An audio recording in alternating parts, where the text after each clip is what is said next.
Olá, pessoal! Chegamos à nossa última aula, né? Eu gostaria de agradecer por vocês estarem aqui comigo. Tratamos aí de vários assuntos, o que é sintomas e sinais, causas mais aceitas, tratamento, diagnóstico, se tem cura, se não tem, enfim, falamos muitas coisas, respondemos a questionários, fizemos participação lá no grupo, interação, respondendo dúvidas, né? Conversando, elogios, críticas construtivas e tudo mais. Então, muito obrigada mesmo por vocês terem feito tudo isso aí por mim. Gente, nesse assunto aí que está por vir, traremos uns assuntos bem legais para vocês, que é curiosidades. Falaremos de forma descontraída, nada muito teórico demais. Trazemos de uma forma leve vários assuntos aleatórios, uma aula bem legalzinha para a gente finalizar aqui nosso curso. Então espero que assistem porque vai estar muito bacana. Então é isso, vem comigo!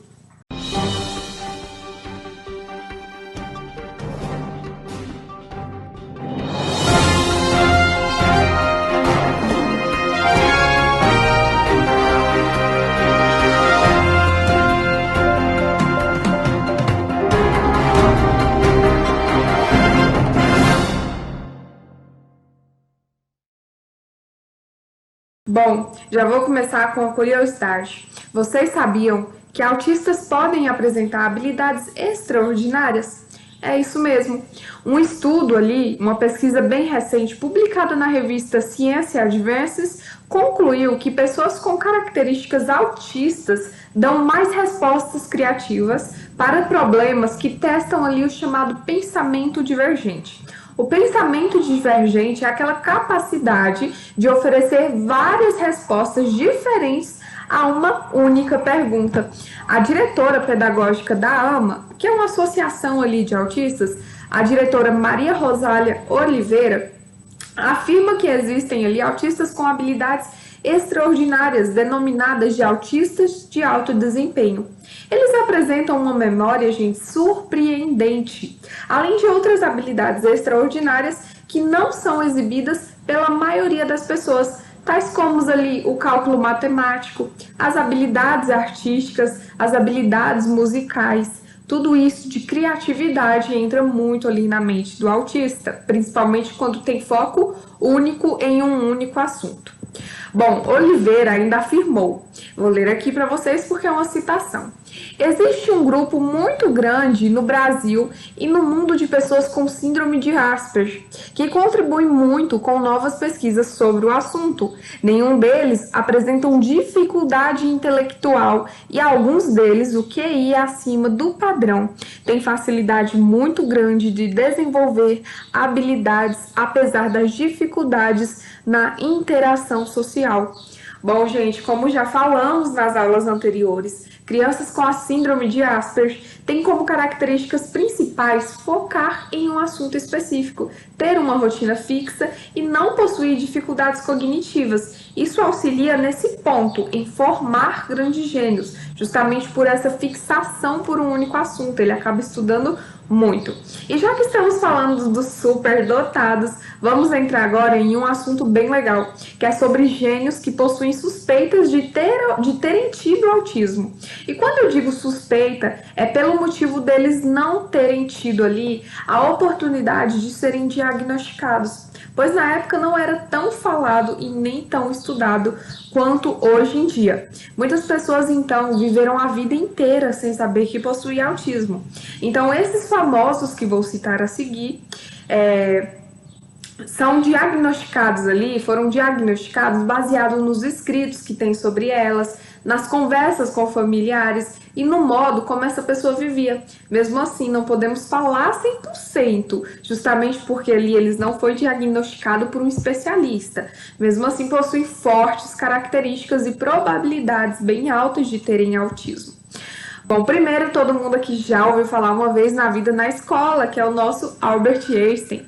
Muitos relatos sobre Einstein trazem ali algumas características de uma pessoa com síndrome de Asperger. Como, por exemplo, o fato dele não ter tido uma aproximação amorosa com a esposa e com os filhos, na questão dele mergulhar também de cabeça ali no mundo da física e ter o foco 99,9% nisso, e também, né, o seu QI super elevado. Sabemos que isso é uma das características da síndrome de Asperger, né, de ter o QI muito acima da média. Esse outro aqui, o outro próximo que eu vou falar, ele é físico, matemático, astrônomo, filósofo, alquimista e teólogo. Ele é reconhecido na história por ser o pai da mecânica clássica e descobridor da gravidade. Agora vocês já sabem, né? Isaac Newton. Ele possuía muita dificuldade ali em ter relacionamentos e interações com colegas de escola. Não tinha amigos e há muitos boatos que ele nunca teve sequer um relacionamento amoroso devido a essa incapacidade de se interagir com as pessoas. Ou seja, ele era muito solitário e possuía também um comportamento muito infantil. O próximo, ele ainda é vivo, né? Que é o nosso Bill Gates. Esse homem, ele com certeza ali, muitos de vocês conhecem. Até porque se não fosse por ele, talvez nem estaríamos aqui conversando por essa telinha, né, gente? Ele é o criador da Microsoft. Há muitos relatos de pessoas próximas a ele que confirmam que ele possui certas características típicas ali de um autista, como estar sempre se movimentando repetitivamente, seja em reuniões ou em aviões também. Outro pontinho que dizem bastante é a questão dele não gostar de olhar olho no olho. Sabemos que são os principais sinais ali. Agora, pessoal, iremos falar de pessoas que foram definitivamente diagnosticadas com autismo. Essas a seguir podemos falar 100% que elas possuem ali autismo. Vamos começar por Tim Burton. Este cara é um dos maiores cineastas ali da atualidade, tendo filmes clássicos em seu currículo. Podemos citar aqui Alice no País das Maravilhas. É um grande exemplo, né, de sua obra ali, de suas obras. Quando ele ainda era casado com Helena Bonham Carter, eu acho que é assim que se pronuncia o nome dela, é aquela moça que fez Harry Potter, bela atriz, né? No Harry Potter ela fez aquela parte lá da Sonserina, do lado dos Malfoy, do lado ali enfim. Então, gente, ele era casado com ela. E ela começou a ler sobre a síndrome e começou a desconfiar que o marido tinha um problema. Tudo começou quando ela foi provavelmente fazer uma participação em um filme e provavelmente ela ia ser autista nesse filme, e ela começou a estudar mais para saber como ela tinha que agir, os comportamentos, para poder gravar ali com excelência. Assistindo um comentário, os dois, sobre autismo, o Tim Burton falou: uai, quando eu era criança eu tinha exatamente todos esses sinais.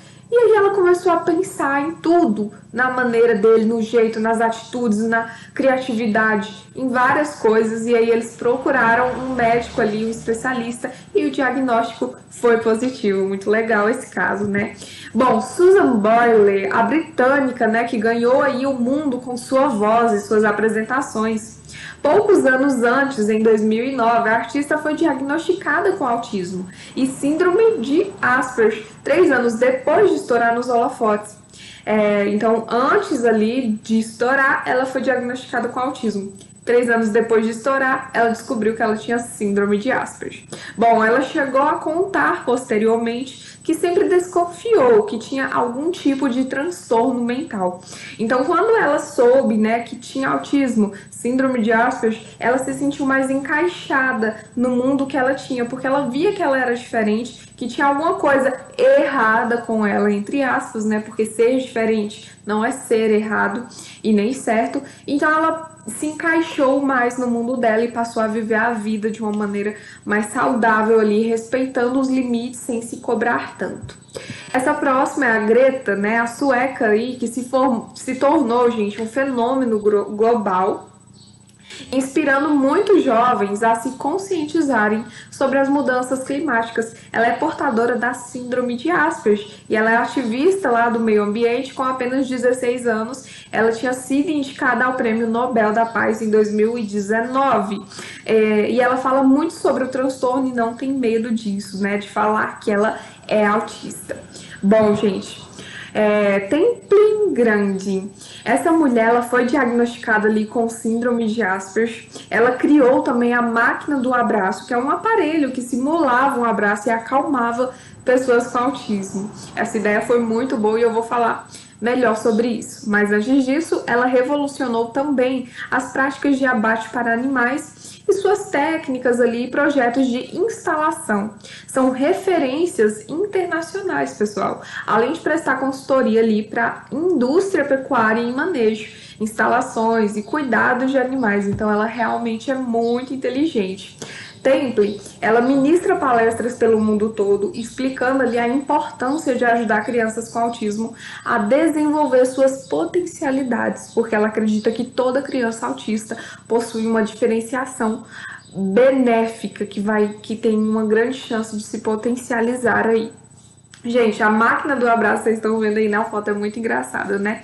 A máquina do abraço, ela consiste em duas placas laterais articuladas ali com acochamento espesso e macio, né? A pessoa ela fica deitada ou agachada entre as placas laterais por um período curto ou longo, conforme o desejado dessa pessoa. E através da pressão exercida pelo compressor de ar, que pode ser inclusive ajustada pelo usuário, os painéis laterais eles aplicam ali uma pressão centralizada e uniforme sobre as partes laterais do corpo, realmente simulando ali um abraço, né? E o desenvolvimento e as características da máquina do abraço são retratadas melhorzinho ali no filme biográfico de sua criadora, a Temple Grandin. Ela tem um filme, né, biográfico e fala bem detalhadamente sobre a máquina do abraço para quem tem interesse. Quando ela era criança, Grandin, ela percebeu que sentia falta de um estímulo de pressão similar ao abraço, mas ela se sentia super estimulada quando alguém a abraçava ou mesmo a tocava. Ela não gostava, se sentia constrangida, ela não gostava da sensação. Então, a ideia da máquina de abraço surgiu ali durante uma visita ao rancho de sua tia no Arizona, se eu não me engano.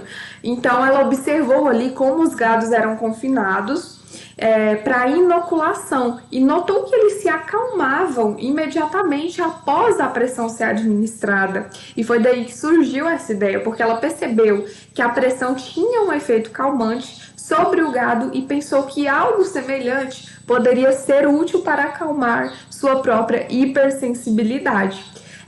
Hoje em dia, vários programas de terapia nos Estados Unidos usam máquinas de abraço, alcançando efeitos calmantes gerais, eficazes em crianças e em adultos também com autismo.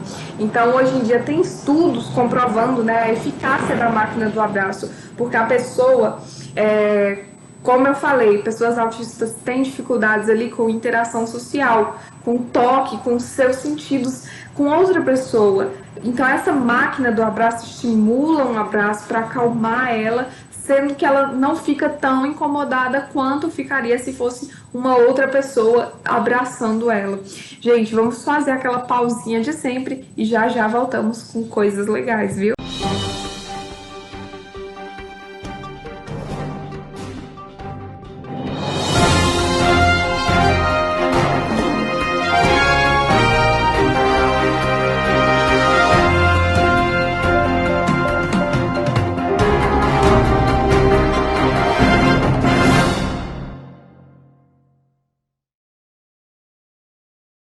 Voltamos, pessoal! E aproveitando que estamos falando de carinhos, abraços e amor, tem uma coisa para contar para vocês.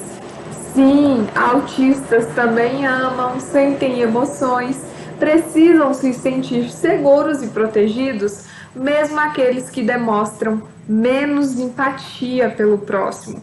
O que eles possuem, gente, é a forma diferente de demonstrar, juntamente ali com a sensibilidade em algum dos seus sentidos e a dificuldade na interação com pessoas.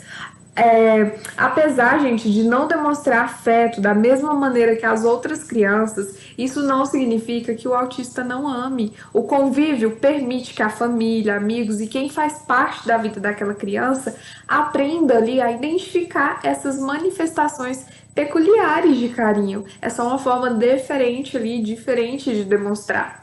E já que estamos tratando de curiosidades e esse vídeo é super aleatório, trazemos vários assuntos legais e misturados. Você sabia que homens possuem 4 vezes mais probabilidade de ter autismo, de ter alguma forma de autismo? É isso mesmo. E além disso, tem também mais chances de apresentar ali sintomas graves. Segundo estudos, parece que os meninos são mais propensos a herdar ali características que os tornam mais vulneráveis a fatores ambientais, criando mais caminhos que podem levar ao autismo. E você se lembra lá das nossas aulas passadas, onde mencionei rapidamente que também temos fatores ambientais ligados à causa? Pois é, juntando a vulnerabilidade dos homens com os fatores ambientais e a causa ambientais leva a esse entendimento. Mas lembrando que, assim como nós não sabemos 100% da causa do autismo, também não temos certeza absoluta do porquê alguns acontecem mais em meninos, tá? Alguns tipos de autismo acontecem mais em meninos. E para mostrar aqui que o autismo é realmente um espectro amplo e complexo e que não devemos nos limitarmos a conceituações prontas e padronizadas, vou trazer aqui para vocês uma curiosidade um tanto interessante. Existem autistas que também falam com perfeição, sem aparentar qualquer problema na linguagem, na comunicação ou na interação.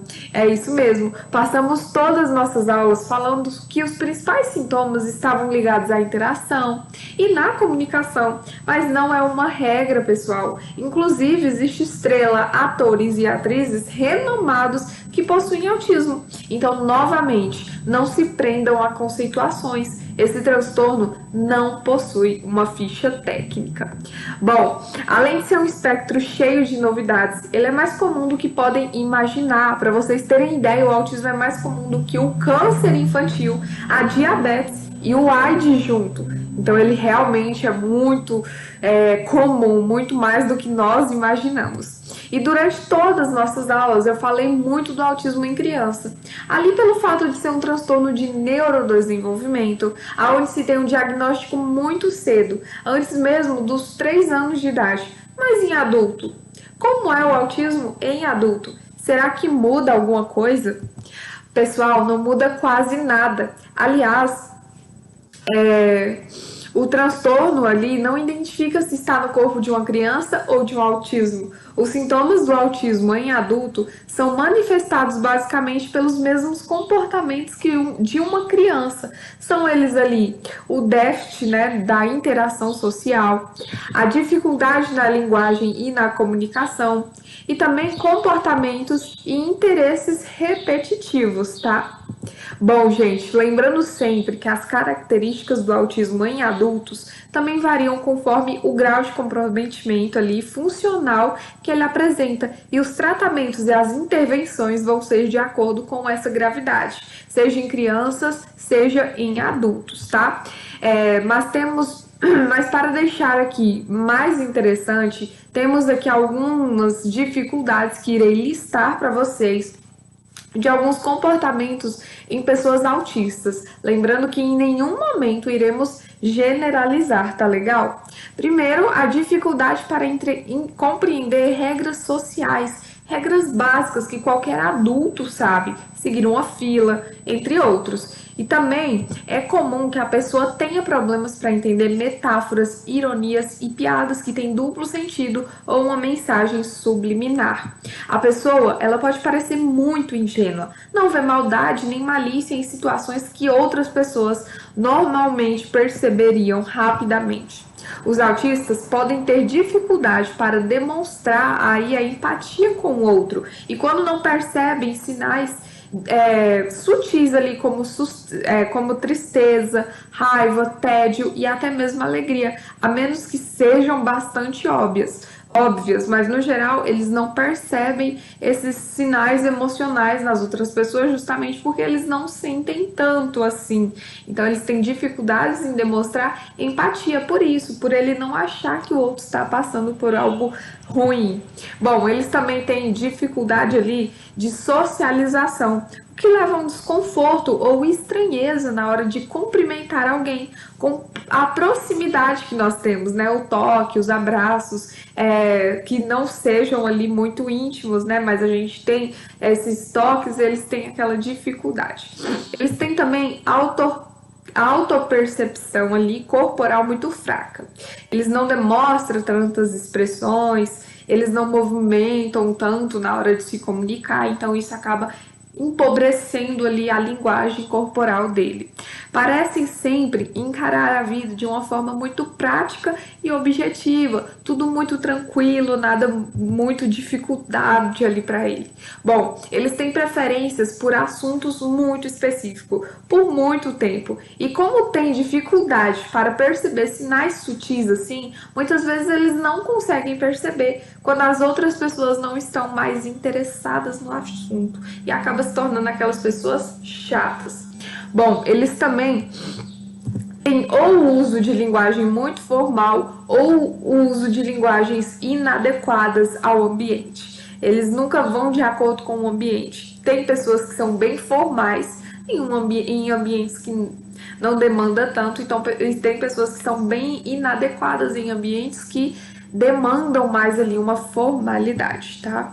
Outra coisa aqui, galera, é que eles têm dificuldade em falar dos seus sentimentos ou das suas emoções. Eles têm também, eles podem também passar ali por pessoas inconvenientes, como pessoas inconvenientes, devido ao uso ali de sua linguagem direta, porque eles são extremamente honestos com seus pensamentos e não percebem que podem chatear o outro. Eles são objetivos, práticos, não sentem sinais sutis de tristeza, de alegria, não afeta tanto. Então acaba que na hora de falar, eles também falam o que pensa, seja de uma roupa, seja o que for, eles acham que não vai incomodar tanto a outra pessoa. Bom, outra coisa aqui é que eles apresentam muita resistência para fazer as coisas fora do planejado e sair da rotina deles. Eles ficam ansiosos e irritados com isso quando tem que misturar ali a sua rotina. E isso atrapalha muito no profissional quando demanda ali uma maior criatividade, uma maior flexibilidade. Outra coisa aqui é que eles têm interesse centrado, hiperfoco ali em ferramentas e instrumentos. Ele tem mecanismos tecnológicos ou outros objetos. Eles têm muito hiperfoco nessas questões. E por último, que eu vou citar aqui para vocês, eles têm um alto nível de ansiedade que pode levar ali a diagnósticos equivocados. Como, por exemplo, uma pessoa autista, geralmente quando ela é adulta, e não foi diagnosticada quando criança, é porque é um autismo mais leve para o moderado, mais para o leve, né? Não tem tantos sinais e sintomas que incomodem ali na infância e vai incomodar mais na fase adulta. Então, quando eles chegam na vida adulta, eles se acham diferentes e acaba, né, não sabendo que é autismo e vai a um diagnóstico e tem ali o diagnóstico como depressão, por exemplo, por esse alto nível de ansiedade, quando na verdade poderia ter sido autismo. Gente, terminamos o nosso curso, eu não sei nem o que terminamos aqui a nossa aula e eu só tenho a agradecer a todos vocês por estarem aqui, por fazer parte desse projeto, dessas apresentações. Estou muito feliz que tenhamos chegado ao fim tão bem assim, realizando questionários, interagindo no nosso grupo, fazendo parte, né, de uma fase da minha vida e eu fazendo parte de uma fase da vida de vocês. Não sei nem o que dizer mesmo, só que eu estou muito feliz de ter palestrado aqui para vocês, falado um pouquinho sobre o autismo. E uma dica que eu dou é não se prendam ao conteúdo tão rasos. Procurem sempre saber mais, procurem sempre procurar mais. Querer sair da sua zona de conforto. Deixa eu aumentar aqui a nossa telinha, né, para falar com vocês. Abaixar nossas câmeras. E a luz aqui ficou bem forte, né, pessoal? Deixa eu arrumar aqui, mas eu acho que tá melhorzinho. Então, galera, é isso. Saiam da zona de conforto, experimente fazer novas coisas, experimente conhecer um assunto novo, ler um livro legal. Tudo que vai te causar um incômodo no começo vai te fazer bem futuramente. Façam isso, vai fazer muito bem. Sobre esses conceitos que aprendemos aqui, não se prendam a eles. Autismo é um espectro, aquela professora chata que repete sempre a mesma coisa, mas autismo é um espectro. Tem vários tipos, tem vários sintomas, vários sinais, e cada criança é diferente, desde a gravidade até o tipo de autismo. Então, assim, não se prendam a isso aqui. Estejam sempre buscando informações, buscando conhecimento, porque conhecimento é poder. Muito obrigada a todos vocês que participaram. Sou muito grata por estarem aqui e eu espero encontrar vocês em breve.